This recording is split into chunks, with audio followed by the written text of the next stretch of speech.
राम राम किसान भाइयों, स्वागत है आपका एक और न्यू वीडियो में मेरे किसान भाइयों। जैसे कि आपने थंबनेल में देख ही लिया होगा मेरे किसान भाइयों, इस वाली वीडियो में हम आपको जो बताने वाले हैं वो बताने वाले हैं कि धान की बालियां निकलने से पहले मेरे किसान भाइयों हमें धान की खेती में क्या क्या सावधानियां रखनी चाहिए। जो कि हमारे 100 में से 90% किसान भाइयों को ये भी नहीं पता होता है कि हमें जब धान की बालियाँ हमारी निकलनी शुरू हो जाती हैं तो हमें क्या क्या सावधानियाँ रखनी चाहिए मेरे किसान भाई। तो आपको इस वीडियो में पूरे बने रहना है मेरे किसान भाइयों, आपको वीडियो को स्किप बिल्कुल नहीं करना है। और आप नए हैं, अगर आपने अभी तक हमारे चैनल को सब्सक्राइब नहीं किया है तो हमारे चैनल को सब्सक्राइब जरूर कर लें और बेल आइकन घंटी होता है उसे ऑल पे प्रेस कर लें ताकि हम कोई वीडियो डालें उसको नोटिफिकेशन आप तक पहुंच जाए और आप सबसे पहले हमारी वीडियो देख सकते हैं मेरे किसान भाइयों। तो इस वाली वीडियो में आपको ये बताऊंगा मेरे किसान भाइयों, अगर हम जब धान की खेती करते हैं तो उस कंडीशन में होता क्या है मेरे किसान भाइयों कि हमारे बहुत सारे किसान भाई जो होते हैं वो शुरू जून से ही धान की रुपाई शुरू कर देते हैं और जब लास्ट में उनकी धान चढ़ाई का समय आता है मेरे किसान भाई तो हमारी धान की फसल गिर जाती है और गिरने के कारण मेरे किसान भाइयों हमारा उत्पादन जो है वो काफ़ी ज़्यादा कम होता है और हमारी धान की फसल जो होती है मेरे किसान भाइयों वो अच्छी पैदावार नहीं दे पाती है। तो सब कुछ इस वाली वीडियो में पूरा A to Z में पूरा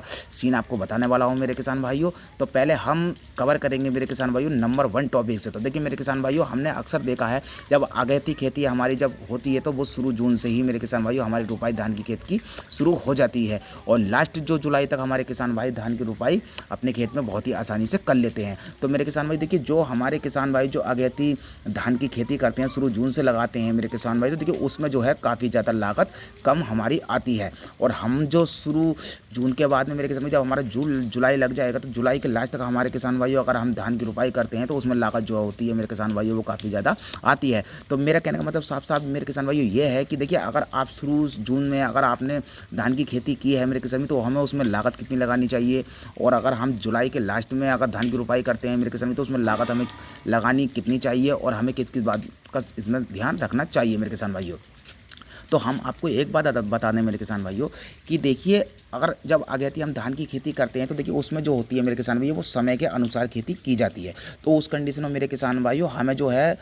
लागत जो लगानी पड़ती है खेत में वो काफ़ी ज़्यादा कम लगानी पड़ती है। और बहुत सारे हमारे किसान भाई क्या गलती करते हैं, सबसे बड़ी गलती ये करते हैं हमारे किसान भाई कि यूरिया का इस्तेमाल हमारे किसान भाई काफ़ी मात्रा में खेत में करते ही रहते हैं। तो इसमें होता क्या है मेरे किसान भाइयों, हमारी धान की फसल जो होती है वो काफ़ी ज़्यादा ग्रोथ कर लेती है और ग्रोथ करने के कारण मेरे किसान भाइयों होता क्या है, हमारे धान की हाइट जो है वो काफ़ी ज़्यादा हद तक बढ़ जाती है। तो हद तक जब मेरे किसान भाइयों हमारी धान की जब हाइट बढ़ जाती है तो उससे होता क्या है मेरे किसान भाइयों कि हमारी जो फसल की जब बालियाँ निकलनी जब शुरू हो जाती हैं, हमारी फसल में जब बालियाँ निकलनी शुरू हो जाती हैं तो उस समय पर मेरे किसान भाई, जैसे कि इस टाइम हमारा अगस्त का महीना चल रहा है और ये अगस्त का महीना भी काफ़ी बरसात का महीना होता है मेरे किसान भाइयों। तो मेरे किसान भाइयों, अगर आपने अगेती धान की फसल की है तो सिर्फ आपको इस बात का जरूर ध्यान रखना चाहिए मेरे किसान भाइयों कि आपको उसमें लागत जो लगानी है वो लिमिट मात्रा में मेरे किसान भाइयों आपको धान की खेती में लगानी चाहिए। क्योंकि लागत अगर आप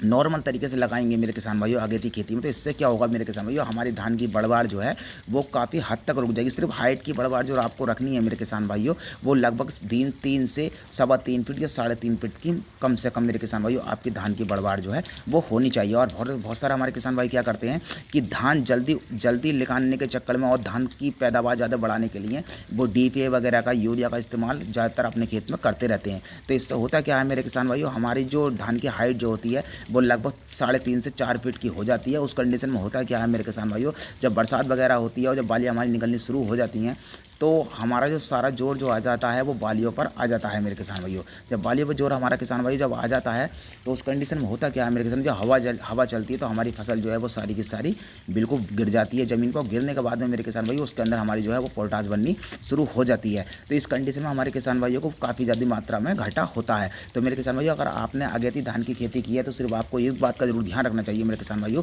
आपको लागत जो लगानी है अपने खेत में मेरे किसान भाइयों वो लिमिट के अनुसार धान की खेती में लगानी चाहिए। और पिछेती खेती हमारे जो किसान भाई करते हैं,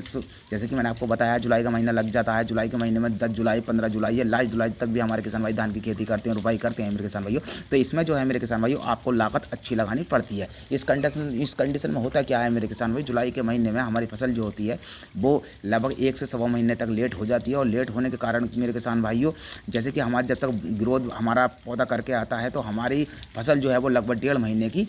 पिछेती हो जाती है। तो मेरे किसान भाइयों, इसमें आप लागत अच्छी मात्रा में लगा सकते हैं क्योंकि जब तक पौधे को आपको ग्रोथ नहीं मिलेगी, जब तक आपकी बढ़वाड़ नहीं होगी, जब तक आपके कल्ले नहीं निकलेंगे मेरे किसान भाई अच्छी प्रकार से, तो आपको उसमें उत्पादन भी कम देखने के लिए मिल सकता है मेरे किसान भाई। तो देखिए मेरे किसान भाइयों, अगर आप इस चीज़ को फॉलो करेंगे मेरे किसान भाइयों तो भविष्य में कभी भी आपको धान की खेती में कोई भी दिक्कत नहीं आने वाली है मेरे किसान भाइयों। और देखिए इस वाली वीडियो में आपको ये और बता रहा हूँ मेरे किसान भाइयों कि अगर आपकी धान की बालियाँ जब निकलनी शुरू हो जाती हैं तो बहुत सारे हमारे किसान भाई जो होते हैं वो सबसे बड़ी गलती ये करते हैं कि वो एस्प्रो नहीं करते हैं अपने खेत में। तो देखिए मेरे किसान भाइयों, आपको एस्प्रो तो ज़रूर ही करना पड़ता है। देखिए पहले का ज़माना जो होता था मेरे किसान भाइयों वो और तरीके का होता था, क्योंकि पहले के ज़माने में हम कोई सी भी खेती करते थे मेरे किसान भाइयों तो हम उसमें कीटनाशक की दवा का इस्तेमाल बिल्कुल भी नहीं करते थे, और पूरी की पूरी फसल जो है मेरे किसान भाइयों काफ़ी हमारी अच्छी प्रकार से हो जाती थी। तो आजकल के दौर में हम बात कर लें मेरे किसान भाइयों, अगर हम कोई सी भी खेती की बात करते हैं, बैगन हो, करेला हो, भिंडी हो, A to Z कोई सी भी हरी सब्जी की खेती की बात करते हैं मेरे किसान भाई, गेहूँ वगैरह कुछ भी हो, तो मेरे किसान भाइयों आपको उसमें एस्प्रो की ज़रूरत बिल्कुल ही पड़ती है। तो मेरे किसान भाइयों आप ऐसी गलती ना करें मेरे किसान भाइयों। आपको पहला एस्प्रो जो है, बालियाँ अगर आपकी निकलनी शुरू हो जाती हैं तो उस कंडीशन में आपको पहला एस्प्रो अपने खेत में मेरे किसान भाइयों बहुत ही आसानी से लगाना चाहिए। इससे होगा क्या मेरे किसान भाइयों, जो हमारे मर्ज आने वाले खेत में जो होते हैं वो सारे के सारे रुक जाते हैं। रुकने के बाद में मेरे किसान भाइयों आपका जो बालियाँ जो होती हैं वो काली भी नहीं पड़ती हैं, और इससे जो है हमारी पैदावार भी अच्छी हमें देखने के लिए मिल जाती है मेरे किसान भाइयों। तो ये सब चीज़ मेरे किसान भाइयों आपको फॉलो करनी पड़ेंगी मेरे किसान भाइयों। तो देखिए अगर आपको ये वीडियो पसंद आया हो मेरे किसान भाइयों तो इस वीडियो को हमारे किसान भाइयों तक ज़्यादा से ज़्यादा शेयर जरूर करें। अगर नए हैं तो चैनल को सब्सक्राइब जरूर करें और वीडियो को लाइक जरूर करें मेरे किसान भाइयों। और आप हमारे चैनल पे काफ़ी सारी वीडियो आपको मिल जाएंगी मेरे किसान भाइयों, धान से रिलेटिव, लौकी से रिलेटिव, हम A to Z जानकारी किसान से रिलेटिव आपको देते रहते हैं मेरे किसान भाइयों। तो आप हमारी दूसरी वाली वीडियो भी हमारे चैनल पर जाकर बहुत ही आसानी से देख सकते हैं मेरे किसान भाइयों। तो मेरे किसान भाइयों आज की वीडियो में सिर्फ इतना ही, मिलते हैं अगले नेक्स्ट वीडियो में। नमस्कार, जय।